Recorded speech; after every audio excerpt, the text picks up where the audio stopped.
Eh ben je suis content, hein. J'ai fait une bonne récolte, hein. Franchement, vous avez vu tout ce que j'ai là comme tomate, je vais me régaler, hein. Ça fait un peu beaucoup quand même, hein. Le problème c'est ça, c'est que quand on a un potager, bah, tout arrive d'un seul coup. Alors là j'ai au moins 5 kilos de tomates qu'il va falloir que je mange rapidement parce qu'ils sont bien mûrs. J'ai encore des courgettes, des salades, je vais avoir les pommes de terre. Comment je vais faire pour conserver ça correctement et puis pas en perdre, quoi. Alors je vais vous donner plein d'astuces, plein de conseils pour pouvoir récolter correctement et surtout conserver. Comment on peut conserver et comment on peut éviter de jeter tout à la poubelle. Alors je vais vous donner la liste des 9 légumes. Alors on va parler des tomates. On va parler du concombre, les courgettes, les haricots, les carottes, les radis, les salades, les échalotes, alors échalotes, oignons, hein, ça va être la même chose, et on va finir par les pommes de terre. Alors avant tout, pour commencer son potager, pour éviter d'avoir de la perte, hein, je vous avais fait un petit PDF sur le rendement du potager, hein. Ça vous pouvez le retrouver sur mon site internet, c'est gratuit, hein, je vous le donne gratuitement. C'est planifier son potager pour 2, 4 ou 6 personnes. Donc bien sûr c'est une ébauche, hein, donc vous réglez par rapport à ce que vous aimez, ce que vous aimez moins par exemple. Donc ça c'est la première approche, c'est-à-dire que si vous mangez que 2 salades une fois de temps en temps, ne plantez pas 40 salades d'un seul coup.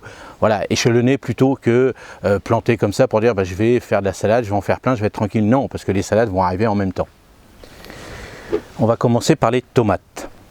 Alors la tomate, vous avez vu, hein, on en récolte pas mal. Alors on se régale à un moment donné, ça c'est super. Mais à un moment donné, bah, comme on les récolte chez nous bien mûrs, hein, c'est pas des tomates de supermarché, les nôtres sont super bonnes, donc automatiquement bah, ils sont bien mûrs. Donc il va falloir les consommer rapidement. Alors première astuce, eh ben, en fonction de ce que vous aimez en quantité de tomates, et ben, régulez un petit peu. S'il vous faut que 2 pieds de tomates, c'est suffisant, et puis 2 pieds de grosses tomates et 2 pieds de tomates cerises par exemple. Vous voyez, par rapport à la quantité que vous allez consommer régulièrement. Donc déjà, ça c'est important. Ensuite, bah, une fois que vous avez cueilli vos tomates, donc vous pouvez faire de la cuisine avec, par exemple, alors des sauces, par exemple, vous faites des sauces tomates, des choses comme ça, donc là vous avez plein de recettes sur internet par exemple. Ensuite vous pouvez faire de la congélation. Moi les tomates Roma par exemple, je fais toujours de la tomate Roma et là je la mets directement comme ça. Alors je regarde si elle est sale, mais comme c'est nos propres tomates, on sait comment ça a été cultivé, donc hop, un petit coup de chiffon dessus au pire. Mais sinon vous mettez ça au congélateur. Moi j'ai pris des grosses boîtes, je mets ça au congélateur et je m'en sers pour faire mes ratatouilles. Alors on va parler du concombre. Donc le concombre, une fois qu'il est coupé, on peut le conserver au froid un petit peu dans la semaine, mais il faut le consommer rapidement. Alors j'ai entendu dire aussi qu'on pouvait cueillir les petits concombres, puisque le concombre fait partie des cornichons. On pouvait faire aussi des bocaux de concombres, mais vraiment cueillir ça plus petit. Alors essayez, vous mettez ça dans le vinaigre, vous regardez sur certaines vidéos, vous allez trouver des recettes comment faire des cornichons au vinaigre, donc vous regardez.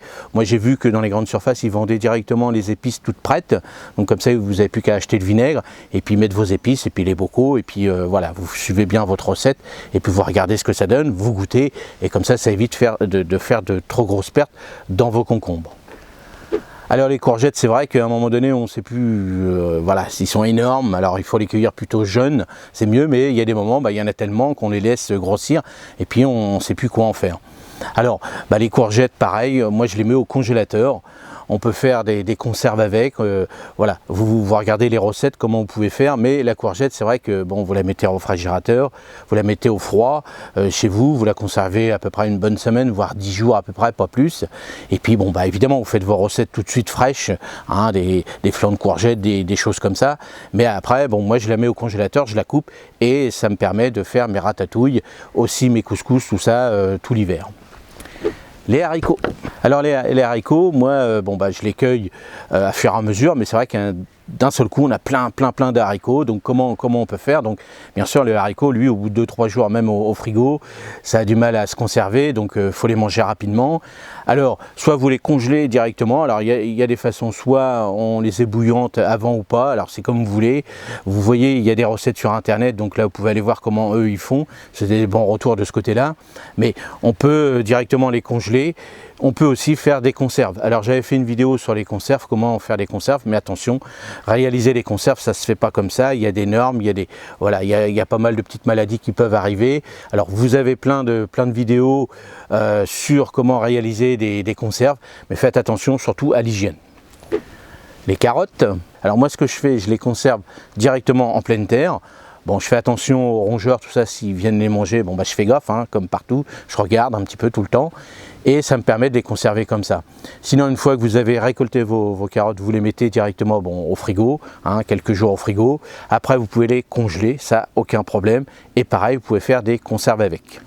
Les radis. Alors les radis, c'est pareil, une fois qu'on les a cueillis, bah, ça dure pas longtemps, donc on met ça au frais, bien sûr. On enlève les fans, on les met dans des petites boîtes et ça se garde à peu près une petite semaine, voire 10 jours à peu près, au froid. J'ai entendu parler aussi qu'il y avait des petites recettes où les personnes les mettaient dans du vinaigre. Alors moi, je l'ai jamais fait. Regardez sur internet si vous trouvez cette recette, mais il paraît que ça marche. Ils mettent ça comme des petits cornichons et il faut qu'on confire un petit peu comme ça et ils les gardent comme ça dans des bocaux. Donc essayez, ça peut être une bonne recette aussi pour vous, surtout un test si vous aimez tout ce qui est un peu vinaigré dans les conserves.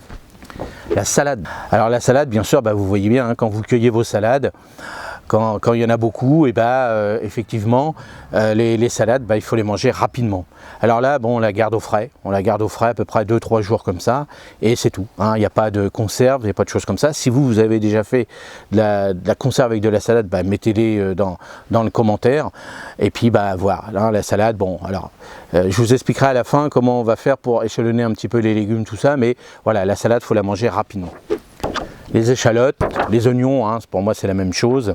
Alors les échalotes, l'avantage des échalotes, si on les récolte correctement, on peut les garder tout l'hiver au frais, c'est-à-dire plutôt dans une température à peu près entre 5 et 10 degrés, pas à la lumière, plutôt au noir complètement, donc dans une petite cave, pas trop humide bien sûr, et moi je les garde dans mon petit cabanon que j'ai à côté de ma maison et ça se passe très bien. J'ai réussi à garder mes échalotes à peu près 6 mois. Alors bien sûr, il faut vérifier s'il n'y en a pas une qui est abîmée ou pas, parce que ça va contaminer l'ensemble. Mais en règle générale, les échalotes et les oignons, c'est comme ça que je fais et ça se passe très bien. Et on va terminer par les pommes de terre.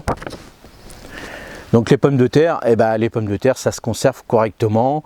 Alors moi je les récolte de plus en plus tard, comme ça ça se garde un petit peu dans mon potager, et ensuite une fois que je les ai récoltés, je les garde pareil dans le même endroit que les échalotes et les oignons ou l'ail, et comme ça me permet de les garder un peu plus longtemps. Le problème des pommes de terre, c'est que ça germe rapidement, donc ce que vous faites, vous surveillez régulièrement s'il n'y en a pas une qui est en train de pourrir, et puis vous enlevez le germe à fur et à mesure, et puis voilà, c'est comme ça qu'il faut faire.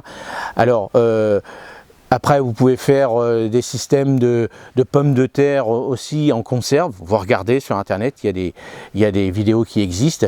Mais bon, moi je ne l'ai jamais fait parce que je conserve pas. Je préfère manger des pommes de terre fraîches comme ça. Et puis voilà, après je les garde. Si ça se garde 2-3 mois, tant mieux. Si j'en ai plus, tant pis, j'en rachète. Alors pour tous ces légumes, ce qui est important, c'est bien de préparer. Par exemple, pour les tomates, vérifiez bien si vous avez mis la quantité que vous avez besoin. Pour les carottes, c'est pareil. Pour les radis, c'est pareil. Alors, les carottes, c'est pareil. On peut peut-être faire une semence un petit peu au printemps, une semence pour l'hiver. L'hiver, ça se conserve un peu mieux. Hein. Il y a des conserves. On peut les conserver, par exemple, dans le sable ou des choses comme ça. Bon, là, c'est un petit peu plus de boulot.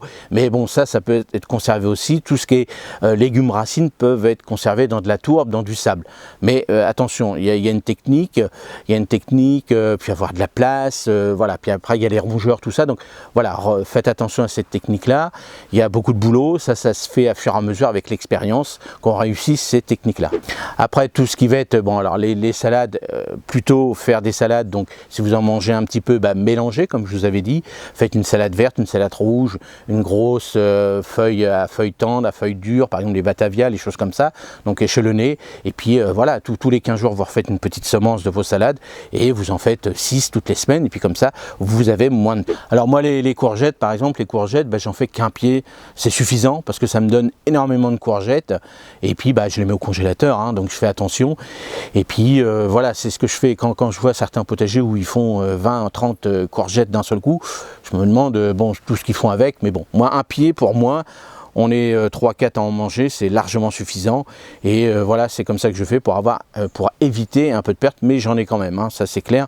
Quand c'est une bonne année à courgettes, ça pousse comme, surtout ils grossissent énormément et c'est-à-dire rapidement. Les concombres, bon les concombres j'en fais qu'un pied aussi parce que ça donne énormément. Cette année vous avez vu, je l'ai mis sur mon triage, donc ça donne énormément. Donc j'en récupère aussi pour faire mes graines, mais bon faites attention aussi, puis essayez de faire ce petit système de mettre les petits concombres comme des cornichons dans le vinaigre. Alors une autre méthode aussi, ce qu'on peut faire, c'est que vous prévoyez d'en faire beaucoup. Vous pouvez prévoir pour en donner à la famille, bien sûr, prévoir aussi d'en donner aux voisins si vous voulez, et aussi ce que vous pouvez faire si vous avez une petite association style les Restos du Cœur ou les associations comme ça, et ce que vous faites quand vous en avez beaucoup, vous pouvez leur offrir une cagette directement à leur dépôt par exemple.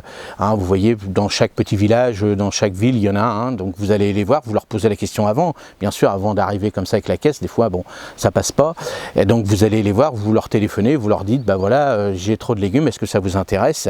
Et puis, voilà, il y a aussi des associations qui reçoivent les personnes en situation difficile, par exemple, donc vous les appelez, puis vous leur donnez, ça leur fera, je pense, automatiquement plaisir, et puis c'est comme ça qu'on évite d'avoir de la perte.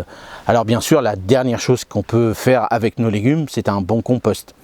Alors tout ce qui va être légumes à forte, par exemple les légumes fruits par exemple, avec les graines, bon c'est un peu embêtant parce qu'après une fois qu'on a mis son compost sur notre potager, ça fait des nouveaux plants qui arrivent. Alors bon voilà, vous choisissez un petit peu comme ça, vous regardez, soit vous récupérez les graines pour faire vos propres semences et puis ça vous le mettez ailleurs, vous gardez que la peau pour faire vos composts, mais ça c'est vraiment la dernière limite.